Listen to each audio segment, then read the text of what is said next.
Hello everyone, good morning সবাইকে। সবাই কেমন আছো? আশা করি সবাই ভালো আছো। আজকে সকাল সকাল একটা সহজ সরল রেসিপি নিয়ে চলে এসেছি। আজকে বানাবো আমি গাজরের হালুয়া। যে বাচ্চারা গাজর খেতে চায় না তাদের এইভাবে বানিয়ে দেবেন, তারা অবশ্যই খেতে চাইবে। গাজরগুলো ভালো করে কেটে ধুয়ে পরিষ্কার করে নিয়েছি। আমি মাথা এবং নিচটা একদম কেটে নিয়েছি। এরকম একটা গ্রেটার নিয়েছি এবং গাজরগুলো এইভাবে আমি গ্রেট করে নেব। গাজরের খোসাগুলো দেখো এইভাবে পরিষ্কার করে ছাড়িয়ে নিয়েছি। এবার এটা গ্রেট করে নেব। আমি কিছুটা গ্রেট করে দেখাচ্ছি। এইভাবে আমি গ্রেট করব সবগুলো গাজর। ঠান্ডার জন্য গলাটা বসে গেছে, তোমরা সবাই একটু মানিয়ে নেবে। সবগুলো গাজরও কিন্তু সুন্দরভাবে গ্রেট করা হয়ে গেছে। এখানে কড়াই বসিয়ে দিয়েছি এবং মায়ের হাতে বানানো আমি ঘি দিয়ে দিচ্ছি, একদম আমার বাড়িতে এটা পাওয়া যায়।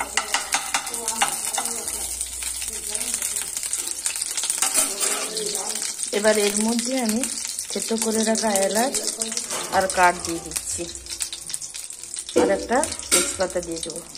এবার এটা ভালো করে নাড়তে থাকবো। এবার এর মধ্যে আমি গাজরটা দিয়ে দেবো।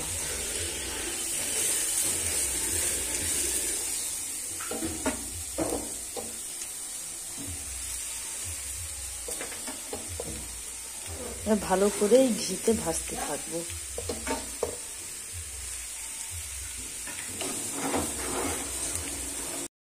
গাজরটা ভালো করে ঘিতে ভাজতে থাকবো মিডিয়াম টু হাই ফ্লেমে, যাতে গাজরের কোনো কাঁচা গন্ধ না থাকে।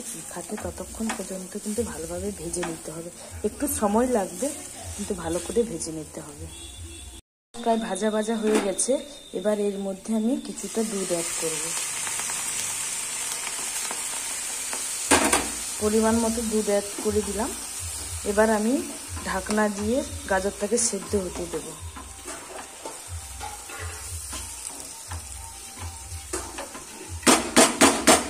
গুঁড়ো দুধও কিছুটা পরিমাণে অ্যাড করব। এবার আমি ঢাকনা দিয়ে দেবো কিছুক্ষণের জন্য। এখানে দুধ প্রায় শুকিয়ে গেছে, গাজরটা প্রায় সিদ্ধ হয়ে গেছে বললেই চলে। এবার আমি চিনি অ্যাড করব। আরও কিছুক্ষণ আমি নাড়তে থাকবো। স্বাদ মতো চিনি অ্যাড করবেন। কিছুটা গুঁড়ো দুধ অ্যাড করব, দিয়ে আবারও নাড়তে থাকবো। আবারও আমি 1 চামচ মতো ঘি দিয়ে দেব। কিশমিশ এর উপরে দিয়ে দেব। চাইলে আরও কিছু ড্রাই ফ্রুটস অ্যাড করতে পারো, আমি কিন্তু আর ড্রাই ফ্রুটস অ্যাড করছি না, এইগুলোই দিচ্ছি। গুঁড়ো করে এলাচ ছড়িয়ে দেব। ছোট এলাচ কিছুটা গুঁড়ো করে ছড়িয়ে দিচ্ছি। দেখো আমার গরম গরম গাজরের হালুয়া একদম রেডি। এটা আমি এইভাবে রেখেছি, তোমরা চাইলে থালাতে ভালোভাবে মিলিয়ে বরফির আকারে পিস করেও শেয়ার করতে পারো সবার সঙ্গে। আমার রেসিপিটা যদি ভালো লাগে থাকে অবশ্যই কিন্তু লাইক কমেন্ট শেয়ার করে দিও। আর যারা ফেসবুক পেজ থেকে দেখছো তারা অবশ্যই ফলো করবে, আর যারা ইউটিউব পেজ থেকে দেখছো তারা সাবস্ক্রাইব করবে। বাড়িতে কিন্তু অবশ্যই একবার ট্রাই করো। আর বাচ্চাদের জন্য একদম পারফেক্ট রেসিপি।